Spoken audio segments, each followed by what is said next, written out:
যদি এমন কয়েকজন রাজনীতিক থাকতেন যারা রাগ সঙ্গীতটা একটু বুঝতেন, তাহলে এই জিনিসটা ঠিক জায়গায় যেত। শাস্ত্রীয় সঙ্গীতের গুরুত্ব কোনোদিনই বেশি ছিল না, কিন্তু লতা মঙ্গেশকর থেকে, আশা ভোসলে থেকে, মান্না দে থেকে সব কিন্তু এই সঙ্গীত শিখেই বড় হয়েছে। নিশ্চয়ই কোনো ত্রুটি আছে যা আমরা প্রত্যেকের মনে ঢুকতে পারিনি, সেটা ঢোকবার সময় এসেছে। দরকার কি, রাগ সঙ্গীতের মাধ্যমে সবাই রাজা হতে পারে, কিন্তু সেইটা আমাদের শিক্ষা ব্যবস্থায় বোঝানো যাচ্ছে। পাবলিকলি বললাম যে রাগ সঙ্গীত হচ্ছে one of the best subject for making your profession, your life. ভালো আছি। আমার নমস্কার সমস্ত সঙ্গীতের শ্রোতাদের এবং বাংলার সঙ্গীত পিপাসু মানুষকে আমার শ্রদ্ধা জানাচ্ছি, আমার প্রণাম জানাচ্ছি। আপনারা ভালো থাকুন, আনন্দে থাকুন। আমরা বিভিন্ন অবস্থার মধ্যে দিয়ে যাচ্ছি, কিন্তু রাগ সঙ্গীতকে আমাদের বাঁচিয়ে রাখতে হবে, কারণ এটা আমাদের হচ্ছে প্রাণ ভোমরা, যেটা বলছিল অনিরুদ্ধ।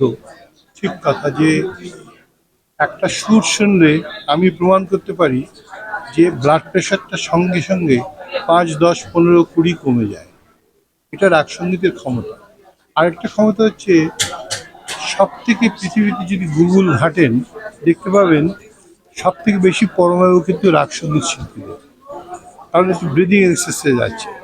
কাজেই এত সুন্দর একটা ব্রিদিং এক্সারসাইজ উইথ সাউন্ড, যেটা সব থেকে মানুষের মনকে আকৃষ্ট করে, সেরকম একটা সাবজেক্টের মধ্যে আমাদের নিশ্চয়ই কোনো ত্রুটি আছে যা আমরা প্রত্যেকের মনে ঢুকতে পারিনি, সেটা ঢোকবার সময় এসছে। এখনও যদি কেউ সবাই মিস করে, তাহলে that we are going to miss the train. কাজে আমাদের রাগ সঙ্গীতের প্রতি ভালোবাসার জন্য আমি অনেক কাজকর্ম করি, অনেক চেষ্টা করি। স্কুলে হাজার হাজার বাচ্চা শেখাচ্ছি। আমার মনে হয় যে বড় বড় সেমিনার বা ওয়ার্কশপ গুছিয়ে করে এই সঙ্গীতের প্রচার এবং প্রসার প্রয়োজন। এটা যদি করা যায়, তাহলে স্বর সম্রাটের প্রকৃত স্থান তৈরি হবে।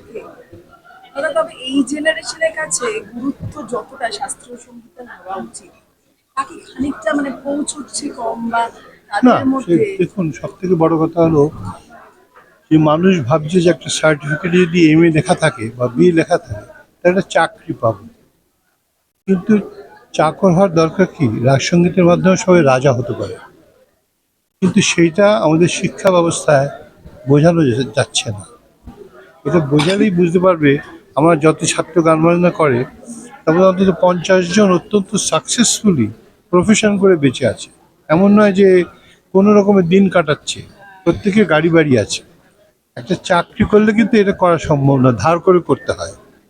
আমি সেটা পাবলিকলি বললাম যে রাগ সঙ্গীত হচ্ছে one of the best subject for making your profession, your livelihood. কাজে ভালো করে রাগ সঙ্গীত শিখলে অনেক কিছু করা যায়। এখন যে রিয়েলিটি শো হয়, আপনিও তাতে গুরু হিসেবে থেকেছেন, সেটা সেখানে একবার সেখানে শাস্ত্রীয় সঙ্গীতের গুরুত্ব কতটা দেওয়া হয় বলে মনে হয়? দেখুন, শাস্ত্রীয় সঙ্গীতের গুরুত্ব কোনোদিনই বেশি ছিল না, কিন্তু লতা মঙ্গেশকর থেকে, আশা ভোসলে থেকে, মান্না দে থেকে সব কিন্তু এই সঙ্গীত শিখেই বড় হয়েছে। কাজেই এটা খুব স্বাভাবিক ব্যাপার যে মেলায় সব থেকে বেশি বিক্রি হয় পাঁপড় ভাজা। সেটা কিন্তু কস্টলি ফুড নয় বা হেলদি ফুড নয়। কাজে পাঁপড় ভাজা দেখে কিন্তু আপনি চমচমকে ভুলে যেতে পারবেন না, ভোলা উচিত নয়। পাঁপড় ভাজা নিশ্চয়ই পপুলার হবে, কিন্তু সব সাবজেক্ট পপুলার হলেই যে ভালো হয় তা নয়। আপনি যেটা বলছেন যে বলেছিলেন যে আপনি দেখুন, আমার ফোনের মধ্যে মেসেজ আছে যে আশা ভোসলে আমার কাছে শিখতে চান। এসব কথা কি পাবলিকলি বললে ভালো হবে? আমি আপনাকে আলাদা করে শোনাতে পারবো। কাজে সেগুলো বলে কোনো লাভ নেই। মেন কথা হচ্ছে যে আমাদের দেশটা, যদি এমন কয়েকজন রাজনীতিক থাকতেন যারা রাগ সঙ্গীতটা একটু বুঝতেন, তাহলে এই জিনিসটা ঠিক জায়গায় যেত। যেহেতু তারা বুঝতে পারেন না, কাজেই এটা ঠিক জায়গায় পৌঁছয়নি। কিন্তু যার ভ্যালু আছে, যার সততা আছে, যার বিশ্বাস আছে, সে এটা মানতে বাধ্য যে সঙ্গীত, রাগ সঙ্গীত is the highest form of Indian music, in the world music, not Indian music.